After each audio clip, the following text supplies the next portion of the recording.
Hi everyone, I'm Enzo and welcome to Bonsai 101, our care guide for general bonsai care and maintenance. In actuality, bonsai is a Japanese art form which literally translates to tray planting, where a suitable tree or shrub species is taken and through meticulous pruning, wiring and pot containment is transformed into a dwarf-sized version of the actual tree in nature. Most woody perennial trees can be converted into bonsai if they're provided with the adequate conditions, however some are easier to work with than others. Today we will be showing you the basics of care of bonsai so you too can keep your tree looking sharp for many years to come. In the UK, bonsai will usually be categorized as being either outdoor or indoor bonsai, depending on the hardiness of the plant. However, the common thread that runs across them is their high demand for light. Now, some of them will be needing a sunny windowsill, whereas others will be needing constant direct light. Certain tropical and subtropical species, such as Ficus retusa and the Chinese elm, are suited to growing indoors, where they can be placed near a south-facing windowsill where they can bask in a couple hours of direct sunlight.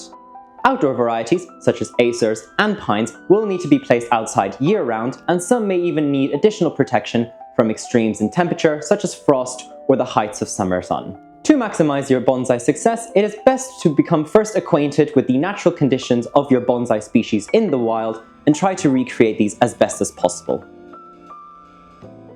Knowing when to water your bonsai involves a variety of different factors, including the species, its pot size, substrate, and even the environmental conditions that it is placed in. Bonsai root systems are a lot smaller than their natural counterparts and as such are a lot more delicate. Too little watering and you risk the plant starting to shrivel up and lose leaves early. Too much watering and then you risk going into root rot, which will very rapidly kill your plant. Furthermore, the smaller containers bonsai are traditionally grown dry out a lot faster than most other pot plants. They are also usually grown in substrates which are fast draining and highly porous and are not designed to retain humidity for very long. As a result, it is very important to routinely check your bonsai's moisture levels to make sure it's not drying out. To start, you'll want to stick your finger about 1 centimeter deep into the soil and have a feel. If it feels quite dry still, then you'll want to give your bonsai a nice thorough watering. Over time, you'll start to learn to recognize if your bonsai is dry just from viewing it or even just by picking it up and feeling the weight. Alternatively, using a soil moisture probe will be able to tell you definitively just how dry your bonsai soil is. When watering your bonsai, make sure to fully saturate the soil to ensure no dry zones remain in the root ball. You can do this by watering slowly over the top and letting it sit in a saucer for 15 minutes before draining, or even dunking your plant in a bucket of water until it stops bubbling and then allowing it to drain. Above all, remember to never water your bonsai on a fixed schedule.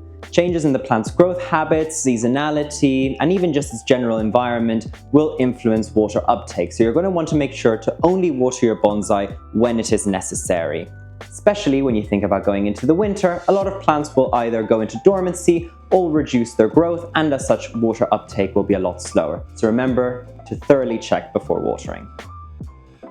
Fertilizing your bonsai is also an essential step in your bonsai's growth and continued well-being. The limited soil that your bonsai has got to work with will eventually become depleted of its nutrients, and that can lead to things such as weak growth, yellowing leaves, and higher susceptibility to disease. During the growing season, which ranges from spring to about early autumn, you will want to feed your bonsai with a balanced liquid feed. Ideally, one that has been formulated specifically for bonsai, as these will contain the right ratios and concentrations of macronutrients, which is beneficial for your tree's growth. During winter, outdoor bonsai will go into dormancy, and as a result, fertilizing will no longer be required. However, indoor bonsai will continue to grow year-round, and as such, fertilizing can continue. Now, pruning is the most important technique to master when it comes to creating the style of your bonsai. It allows us to redefine the shape of the tree, redistribute growth, and also create that fine ramification for that miniature tree look. Plants have a growth pattern that is characterized by apical dominance, where resources are distributed primarily to the tip of the growing stem rather than to lower, off-shooting branches. In bonsai, this creates leggy growth which is out of proportion to the rest of the tree. Pruning these back redistributes resources to auxiliary growth points, making growth more even and your bonsai looking proportional and compact. Using fine twig shears or bonsai secateurs, you can pinch leggy stems, weak or dead branches, and any parts of the tree which disrupt the visual harmony of your design. Now when it comes to repotting your bonsai, you're going to want to do it about every 2 years.